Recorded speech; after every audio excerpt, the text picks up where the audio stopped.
ಗಿಲ್ಲಿ ಸೊಂಟ ನೋಡಿದ್ರೆ ಊಟ ಸೇರಲ್ಲ ಎಂದ ಧನುಷ್ ಸೋಷಿಯಲ್ ಮೀಡಿಯಾದಲ್ಲಿ ಭಾರೀ ಟೀಕೆ. ಬಿಬಿ ಪ್ಯಾಲೇಸ್ನಲ್ಲಿ ಗಿಲ್ಲಿ ನಟ ಹೆಣ್ಣು ವೇಷ ಹಾಕಿಕೊಂಡು ಸೀರೆಯಲ್ಲಿ ಮಿಂಚಿದ್ದಾರೆ.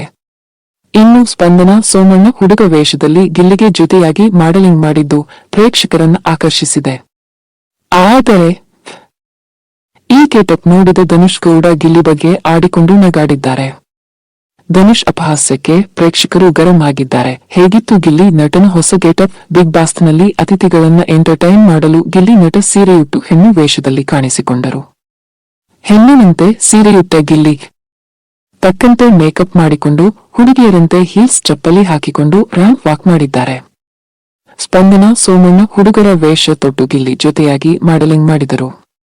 ಇಬ್ಬರ ಪರ್ಫಾರ್ಮೆನ್ಸ್ ಮನೆಯ ಅತಿಥಿಗಳನ್ನ ಇಂಪ್ರೆಸ್ ಮಾಡಿತು, ಜೊತೆಗೆ ಪ್ರೇಕ್ಷಕರನ್ನು ಆಕರ್ಷಿಸಿತು. ಆದರೆ ಗಿಲ್ಲಿ ನಟ ಗೆಟಪ್ ಬಗ್ಗೆ ಧನುಷ್ ಅತಿಥಿಗಳ ಹತ್ತಿರ ಹೇಳ್ಕೊಂಡು ತಮಾಷೆ ಮಾಡಿದ್ದು ಯಾಕೋ ವೀಕ್ಷಕರಿಗೆ ಸರಿ ಅನಿಸಲಿಲ್ಲ. ಹೌದು, ಗಿಲ್ಲಿ ಕೆಲವೊಮ್ಮೆ ಮಿತಿ ಮೀರಿ ಕಾಮಿಡಿ ಮಾಡಿದ್ದಾರೆ. ಹಾಗಂದ ಮಾತ್ರಕ್ಕೆ ಗಿಲ್ಲಿ ಯಾರದ್ದೂ ಸಪೋರ್ಟ್ ತಗೊಂಡು ಎಲ್ಲರ ಹತ್ತಿರ ಗುಡ್ ಬುಕ್ಸ್ ನಲ್ಲಿದ್ದುಕೊಂಡು ಅತಿಥಿಗಳ ಟಿಪ್ಗಾಗಿ ಒಳ್ಳೆಯವರಂತೆ ನಟಿಸಲಿಲ್ಲ. ಇನ್ನೂ ಧನುಷ್ ರೀತಿ ಫಿಕ್ಸಿಂಗ್ ಮಾಡಿಕೊಂಡಂತೂ ಗಿಲ್ಲಿ ನಟ ಕ್ಯಾಪ್ಟನ್ ಆಗಿಲ್ಲ. ಪರ್ಮಿಷನ್ ಇಲ್ಲದೆ ಉಗ್ರಂ ಮಂಜು ಗಿಲ್ಲಿ ನಟನ ಗಡ್ಡೆ ಟ್ರಿಮ್ ಮಾಡಿದಾಗಲೂ ಗಿಲ್ಲಿ ತುಟಿಕ್ ಪಿಟಿಕ್ ಎಂದಿಲ್ಲ. ಕಾರಣ ನಿಮಗೆ ಯಾರಿಗೂ ತೊಂದರೆ ಆಗಬಾರದು ಅಂತ. ಅಷ್ಟೇ ಯಾಕೆ? ಗಿಲ್ಲಿ ಹೆಣ್ಣು ವೇಷ ಹಾಕಿ ಅತಿಥಿಗಳನ್ನ ಎಂಟರ್ಟೈನ್ ಮಾಡೋದಕ್ಕೆ ಆಗಲ್ಲ ಅಂತಲೂ ಹೇಳಬಹುದಿತ್ತು. ಆದರೆ ನಿಮ್ಮಗಳಿಗೋಸ್ಕರ ಅಲ್ವೇ ಗಿಲ್ಲಿ ಅದನ್ನೂ ಒಪ್ಪಿಕೊಂಡು ಮಾಡಿದ್ದು? ಅಂತವರ ಬಗ್ಗೆ ಮಾತನಾಡಿ ತಮಾಷೆ ಮಾಡುವಂತಹದ್ದು ಏನಿತ್ತು ಕ್ಯಾಪ್ಟನ್ ಧನುಷ್ ಅವರೇ ಅನ್ನೋದು ವೀಕ್ಷಕರ ಪ್ರಶ್ನೆ. ಇದು ಸರಿನಾ? ಗಿಲ್ಲಿ ನಟ ಹುಡುಗಿಯರಂತೆ ಮೇಕಪ್ ಮಾಡಿಕೊಂಡು ರ್ಯಾಂಪ್ ಮಾಡಿದರು. ಇದು ಪ್ರೇಕ್ಷಕರಿಗೆ ತಮಾಷೆಯಂತೆ ಕಂಡರೂ ಗಿಲ್ಲಿ ವೇಷದ ಬಗ್ಗೆ ಧನುಷ್ ಅಪಹಾಸ್ಯ ಮಾಡಿದ್ದು ಸರಿನಾ ಎಂದು ವೀಕ್ಷಕರ ಪ್ರಶ್ನೆ ಮಾಡಿದ್ದಾರೆ.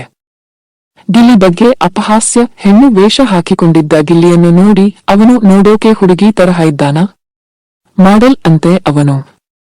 ಆ ಸೊಂಟ ನೋಡಿದ್ರೆ 3 ದಿನ ಊಟ ಹೋಗಲ್ಲ ಹೊಟ್ಟೆಗೆ ಎಂದು ಅಪಹಾಸ್ಯ ಮಾಡಿದ್ದಾರೆ ಧನುಷ್. ಕ್ಯಾಪ್ಟನ್ ಧನುಷ್ಗೆ ಟೀಕೆ. ಕ್ಯಾಪ್ಟನ್ ಧನುಷ್ ಅವರ ಈ ಮಾತುಗಳು ಗಿಲ್ಲಿ ಅಭಿಮಾನಿಗಳ ಕೆಂಗಣ್ಣಿಗೆ ಗುರಿಯಾಗಿದ್ದು, ಅವರ ಬೆನ್ನ ಹಿಂದೆ ಅಪಹಾಸ್ಯ ಮಾಡ್ತೀರಾ? ತಾಕತ್ತು ಇದ್ರೆ ಅವರ ಮುಂದೆ ಮಾತಾಡಿ ಎಂದೆಲ್ಲ ಕಾಮೆಂಟ್ಗಳನ್ನು ಮಾಡಿದ್ದಾರೆ. ಪರ್ಸನಲ್ ಟಾರ್ಗೆಟ್ ಅಂದ ಹಾಗೆ ಧನುಷ್ ಇದೇನು ಮೊದಲ ಬಾರಿಗೆ ಗಿಲ್ಲಿ ಬಗ್ಗೆ ಮಾತನಾಡ್ತಿರೋದಲ್ಲ. ಇತ್ತೀಚೆಗೆ ಗಿಲ್ಲಿಯನ್ನ ಟಾರ್ಗೆಟ್ ಮಾಡಿ ಅಪಹಾಸ್ಯ ಮಾಡ್ತಿರೋದು ಎದ್ದು ಕಾಣ್ತಿದೆ. ಇನ್ನು ಗಿಲ್ಲಿ ಬಗ್ಗೆ ಕಾವ್ಯ ಬಳಿ ಮಾತನಾಡಿ ಅವರ ಬ್ರೈನ್ ವಾಶ್ ಮಾಡೋದಕ್ಕೂ ಧನುಷ್ ಪ್ರಯತ್ನ ಪಟ್ಟಿದ್ದು ಇದೆ. ಬಿಬಿ ಪ್ಯಾಲೇಸ್ ಟಾಸ್ಕ್ನಲ್ಲಿ ಸ್ಪಂದನ ಸೋಮಣ್ಣ ರಿಸೆಪ್ಷನಿಸ್ಟ್ ಮತ್ತು ಹಾಸ್ಪಿಟಾಲಿಟಿ ಜವಾಬ್ದಾರಿಯನ್ನು ನಿಭಾಯಿಸಿದರು. ಅತಿಥಿಗಳ ಸೇವೆ. ಗಿಲ್ಲಿ ನಟ ಸೇವಕರಾಗಿ ಅತಿಥಿಗಳು ಕೇಳಿದ್ದನ್ನ ಅವರಿಗೆ ಸರ್ವ್ ಮಾಡ್ತಿದ್ದರು. ಸ್ಪಂದನ ಗೆಟಪ್. ಸ್ಪಂದನ ಸೋಮಣ್ಣ ಹುಡುಗರಂತೆ ಜೀನ್ಸ್ ಪ್ಯಾಂಟ್ ಹಾಗೂ ಶರ್ಟ್ ಧರಿಸಿ ಮುಖಕ್ಕೆ ಮೀಸೆ ಮತ್ತು ಗಡ್ಡ ಬರೆದುಕೊಂಡು ವಿಭಿನ್ನವಾಗಿ ಕಾಣಿಸಿಕೊಂಡರು. ಮಾಡೆಲಿಂಗ್. ಗಿಲ್ಲಿ ಜೊತೆಗೆ ರ್ಯಾಂಪ್ನಲ್ಲಿ ಹೆಜ್ಜೆ ಹಾಕಿದರು ಸ್ಪಂದನ ಸೋಮಣ್ಣ.